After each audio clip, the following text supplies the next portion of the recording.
My fiancé announced he's just a little boy who needs his mommy, to her family about me. I said, "You're right."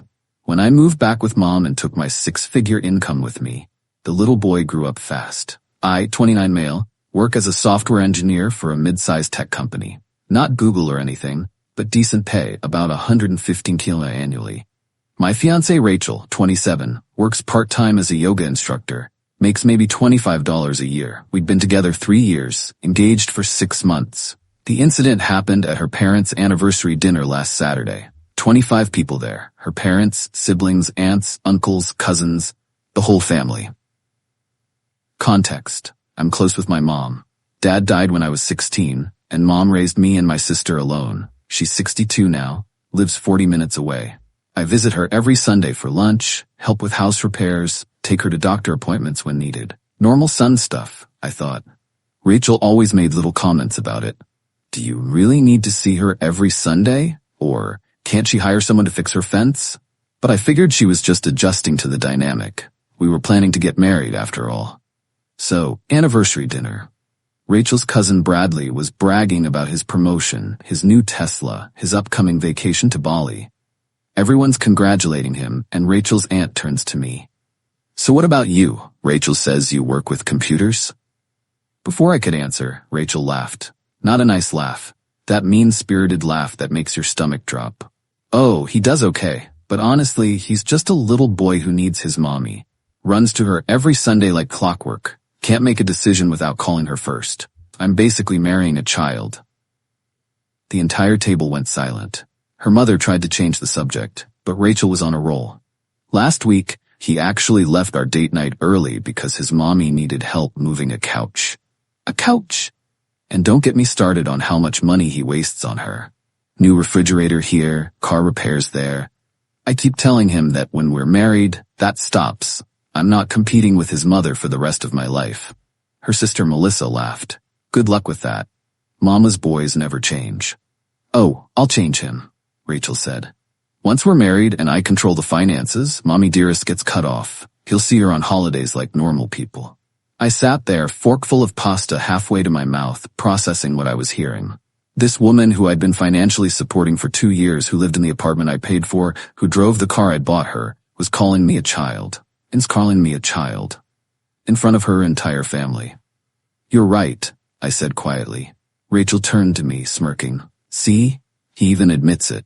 No, you're absolutely right. I am just a little boy who needs his mommy. And you know what? Little boys shouldn't get married." I stood up, placed my napkin on the table. "Thank you for dinner," I said to her parents. "Happy anniversary." And I left. My phone started blowing up before I even reached my car. Texts from Rachel ranging from, "Baby, come back, I was just joking," to "You're embarrassing me," to "If you leave, we're done." I texted back once. "We're already done." Then I drove to my mom's house. She was surprised to see me. It was 8 p.m. on a Saturday. Made me tea, didn't ask questions until I was ready to talk. When I told her what happened, she was quiet for a long moment. "I never liked her," she finally said, "but you seemed happy, so I kept my mouth shut." "Why didn't you like her?" "She never once offered to help when she came over. Never brought anything to Sunday lunch. Never said thank you. And she'd roll her eyes when you hugged me goodbye." Small things, but they add up. I stayed the night in my old room. Woke up Sunday morning with absolute clarity about what I needed to do. Update 1: Monday was interesting. I called in sick to work, then drove to the apartment at 10 a.m. when I knew Rachel would be at her yoga class. Packed everything I owned. Wasn't that much, honestly. My clothes, gaming setup, work equipment, personal documents. The furniture was all mine. I'd bought it, but I left it. Wanted a clean break. Except for one thing. The 65-inch OLED TV I'd bought 3 months ago. That came with me. Petty? Maybe. Satisfying? Absolutely. Left my key and a note. Rent is paid through the end of the month. After that, it's your responsibility. The account at the power company and internet are in my name. I'll be canceling them Friday. Good luck. Moved everything to my mom's house. She'd cleared out the basement rec room for me. Not ideal at 29, but better than living with someone who publicly humiliated me. Rachel came home to find me gone. The calls started immediately, 18 in the first hour. Then texts, "Where are you?" This is ridiculous. You can't just leave. We need to talk. I was joking. You're overreacting. Please answer me. Answer your phone. Then the tone shifted. How am I supposed to pay rent? You can't just abandon me. I'll be homeless. You're being financially abusive. That last one actually made me laugh. Financially abusive? I'd been paying 80% of our expenses for 2 years. Tuesday, she showed up at my work. Security wouldn't let her in, badge required, but she waited in the lobby for 3 hours. I went out the back exit and worked from home the rest of the day. Wednesday, the real panic set in. She'd apparently just realized I was serious. Her friend Qley called me. You need to talk to Rachel. No, I don't. She's a mess. She hasn't eaten, hasn't slept. She might lose her job because she keeps crying during classes. That sounds like a her problem. How can you be so cold? You were together 3 years. Ask her how cold she was Saturday night when she called me a little boy in front of her entire family. She didn't mean it. You know how Rachel is. She just talks without thinking sometimes. Exactly. And now she can think about what she said without me around. Qley hung up on me. Thursday is when things got interesting. Rachel's dad, Frank, called me. Frank's a contractor. Decent guy, always treated me well. Son, I'm not calling to defend what Rachel said. That was out of line. Thank you. But walking out on a 3-year relationship over one comment seems extreme. Frank, with all due respect, it wasn't one comment. It was her telling your entire family that she plans to financially control me and cut my mother off once we're married. That's not a partner, that's a dictator. He was quiet. Then she said that? Ask anyone who was there. I must have missed that part. I was in the kitchen getting more wine. Ask your wife, ask Melissa. They all heard it. Another pause. She can't afford that apartment alone. I know. She'll have to move back home. That's probably for the best. You're really done? No counseling? No second chances? Frank, she didn't just insult me. She revealed who she really is. Someone who sees my love for my mother as weakness. Someone who thinks marriage means controlling me. Someone who publicly humiliates me for entertainment. Why would I sign up for a lifetime of that? He sighed. Can't say I blame you, son. Take care of yourself. That evening, I get a text from Melissa, Rachel's sister. She's moving back home this weekend. Hope you're happy. I texted back, I'm getting there. Update 2. Rachel moved back with her parents. I know because she posted about it on Instagram, trying to spin it as taking time for self-care and family bonding. The comments were supportive until someone asked about the wedding and she had to admit we'd broken up. Then the narrative changed. According to her social media, I was emotionally unavailable, codependent with my mother, and refused to grow up. She painted herself as the victim who'd tried so hard to help me become a man. I didn't respond, didn't post anything, just watched and screenshotted everything. My mom, meanwhile, was thrilled to have me around. Not thrilled about the circumstances, but happy for the company. I helped her renovate the basement properly, painted, new flooring, installed a mini kitchen. Cost about $8 all in, but worth it. My own space while I figured out next steps. Rachel's friend group started reaching out, not to reconcile, but to ask for money. Apparently, I'd been unknowingly funding their entire social circle. When Rachel and I went out, I paid. When we did group dinners, I covered her portion. Beach house rental last summer, I paid her share. Concert tickets, wine tours, escape rooms, I'd been the invisible benefactor of her entire friend group through her. Now she couldn't afford to do anything, and they were realizing the gravy train had derailed. Her best friend Victoria actually had the audacity to Venmo request me $300 for Rachel's portion of the bachelorette party next month. I declined with the note, little boys don't have money, ask her mommy and daddy. But the real explosion came Tuesday. Rachel discovered I'd withdrawn my portion of the wedding deposits. We'd booked a venue, photographer, and caterer. Deposits totaled $8,500. I'd paid $7,000, she'd paid $1,500. I'd called all 3 vendors Monday, explained the situation. The venue and photographer refunded my portion, minus a small cancellation fee. The caterer couldn't refund the deposit, but they could transfer it to a different event. So I used it to cater my mom's upcoming 63rd birthday party. 60-person guest list, full dinner, open bar. Mom was ecstatic. Rachel was not. She called from her dad's phone. I hadn't blocked that number. You stole our wedding money. I withdrew my contributions. Your $1,500 is still there. The venue wants $5,000 more or they'll cancel. Then pay it. With what money? The money you'll be saving by controlling my finances, remember? Oh wait, that was after we got married. Guess you'll have to figure something else out. You're doing this to hurt me. No, I'm doing this because it's my money. I'm just a little boy, remember? Little boys shouldn't be planning weddings. Stop throwing that in my face. It was one comment. One comment that revealed everything. Rachel, you told your family you were going to control my money and cut my mom off. You called me a child for loving my mother. You laughed at me with your sister. In what universe would I marry you after that? I was joking. It was just talk. Jokes are supposed to be funny. Nobody was laughing except you and Melissa. This is about your mother, isn't it? She never liked me. She's poisoning you against me.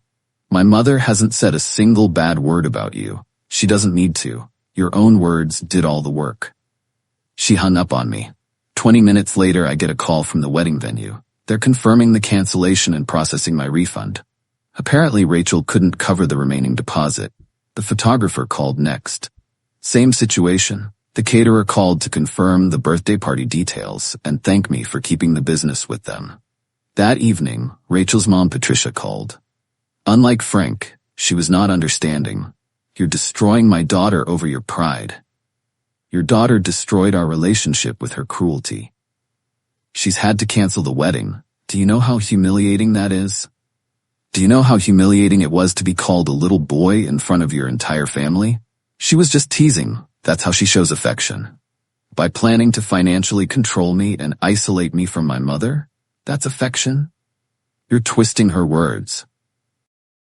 Patricia, you were there. You heard every word. You tried to change the subject because even you knew it was inappropriate. Silence. She's my daughter. I have to defend her. I understand. And she's your problem now. Good luck with that. Update 3. The entitlement escalated exactly as you'd expect. Rachel started a GoFundMe. Help me rebuild after financial abuse. Her goal? $10,000. The description painted me as a manipulative man who'd trapped her in financial dependency, then abandoned her without warning. She claimed I'd forced her to work only part-time so she'd be dependent on me. Reality? She refused to work full-time because it would disrupt her spiritual energy, and full-time work is corporate slavery. She said I'd isolated her from financial resources. Reality? She had full access to her own accounts. She just never put money in them because mine was available. She claimed I'd stolen wedding funds that were rightfully hers. Reality? I'd withdrawn exactly what I'd contributed. The GoFundMe raised $250. $200 was from her mom, $50 from her aunt. Then came the employment saga. Rachel applied for full-time positions but hadn't updated her resume in 3 years. She listed me as a reference without asking. When employers called, I was honest. How long have you known Miss Morrison? 3 years personally. What can you tell us about her work ethic? I've never worked with her professionally, so I can't speak to that. She listed you as a professional reference. That's incorrect. We were in a personal relationship. I've never been her colleague or supervisor. 3 different employers called, same conversation each time. She didn't get any of the jobs. Her dad called again. She's saying you're sabotaging her job search. Frank, she listed me as a professional reference without asking. I told them the truth, that I've never worked with her. How is that sabotage? She says you're bad-mouthing her. I specifically said I couldn't speak to her professional abilities because I've never worked with her. That's the opposite of bad-mouthing. Can you just help her out? Give her a good reference? So you want me to lie to potential employers? Silence. She's desperate, son. She's 27 with barely any work history, living with her parents. And whose fault is that? I'm not responsible for fixing the life she chose. Meanwhile, I was thriving. Without spending money on Rachel, I was saving an extra $2,000 a month. I paid off my car loan early, started an investment portfolio, helped my mom replace her old windows with energy-efficient ones. Living with mom wasn't even bad. We had separate spaces, respected each other's privacy. I cooked dinner 3 nights a week. She cooked 3 nights, and we ordered takeout on Sundays. It was actually nice. Then Rachel played her final card. She showed up at my mom's house on a Sunday afternoon. Not alone, she brought her parents and Melissa. 4 against 2, she probably thought. Mom answered the door. "Mrs. Thompson, we need to talk to Garrett. He doesn't want to see you, dear. This is between me and him. And this is my house. You're not welcome here." That's when I came to the door. "It's okay, Mom. Let's hear what she has to say." Rachel had clearly rehearsed this. "Garrett, I'm here to apologize. I was wrong to say those things. I was drinking. I was showing off. I was stupid. Please give us another chance." "You weren't drunk. You had 1 glass of wine." "Okay, but I was nervous. Bradley was bragging and I felt insecure." "So you threw me under the bus to feel better about yourself?" "I didn't mean it." "Which part? The part about me being a little boy? The part about controlling my finances? The part about cutting my mom off? Which part didn't you mean?" Melissa jumped in. "Oh my God, it was just girl talk. Every woman complains about their man." "To their entire family? At a formal dinner? That's normal to you?" Patricia tried next. "Garrett, Rachel loves you. She made a mistake. Surely that's worth forgiveness?" "I've forgiven her. That doesn't mean I'm taking her back." Finally, Frank spoke. "What would it take? Counseling? She'll go to counseling. There's nothing she can do. She showed me who she really is. I believe her." Rachel started crying. "You're ruining my life over one stupid comment." My mom finally spoke up. "Young lady, you ruined your own life. You had a good man who loved you, supported you, and would have given you everything. And you mocked him for loving his mother. What kind of woman does that? What kind of wife would you have been? What kind of mother? Would you mock your own children for loving you too much?" That hit hard. Rachel's face went pale. "Get off my property," Mom continued, "and don't come back. My son deserves better than you." They left. Rachel was sobbing, Patricia was furious, Frank looked defeated, and Melissa was ranting about toxic masculinity and emotional manipulation. That was 2 days ago. Final update. It's been 6 weeks since the anniversary dinner. Life has moved on in unexpected ways. Rachel got a full-time job at a gym, not as an instructor, at the front desk. $15 an hour, no benefits. Her Instagram went from yoga poses and inspirational quotes to complaints about corporate slavery and toxic work culture. The entitlement is still there, just aimed at new targets. She's still living with her parents. Frank told me, we still talk occasionally, he does work on Mom's house, that she's a nightmare. Expects her mom to do her laundry, cook her meals, clean her room. Throws tantrums when asked to contribute to household chores. They're charging her $500 monthly rent, and she acts like they're stealing from her. "We created a monster," he said last week. "Patricia babied her, I enabled it, and you financed it. Now we're all paying the price. Except you escaped." The friend group imploded. Without me inadvertently funding their activities, they couldn't afford their lifestyle. They turned on Rachel, blaming her for losing their meal ticket. Actual quote from Victoria that got back to me. "She's basically friendless now except for Melissa, who's apparently just as entitled." The best part? Rachel's cousin Bradley, the Tesla-driving, Bali vacationing golden boy whose bragging started this whole thing? His girlfriend dumped him last week. Her reason? She witnessed how Rachel treated me at the dinner and realized Bradley had the same entitled attitude. She literally told him, "I saw your cousin destroy her relationship with her ego, and you're exactly like her. I'm out." Bradley blamed Rachel for ruining his relationship with her drama. They don't speak anymore. As for me, I'm doing great. Started dating someone new, Lauren, a nurse at the hospital where Mom had her knee surgery last month. Met her when I was visiting Mom post-op. Lauren loves that I'm close with my mother. "It shows character," she said. "Men who respect their mothers make good partners." We're taking it slow, but it's healthy. She has her own apartment, her own money, her own life. We split dates 50-50.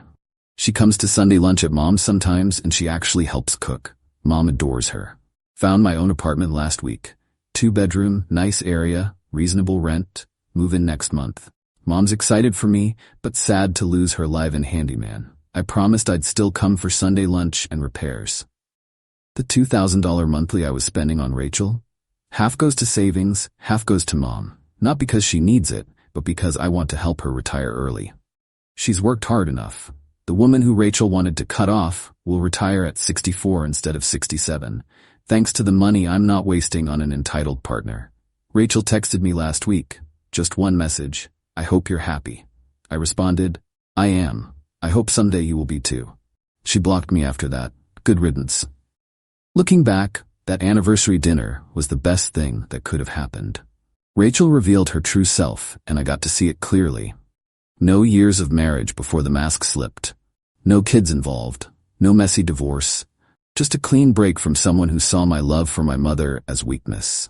The little boy who needed his mommy? He's doing just fine. Turns out loving your mother isn't weakness, it's strength.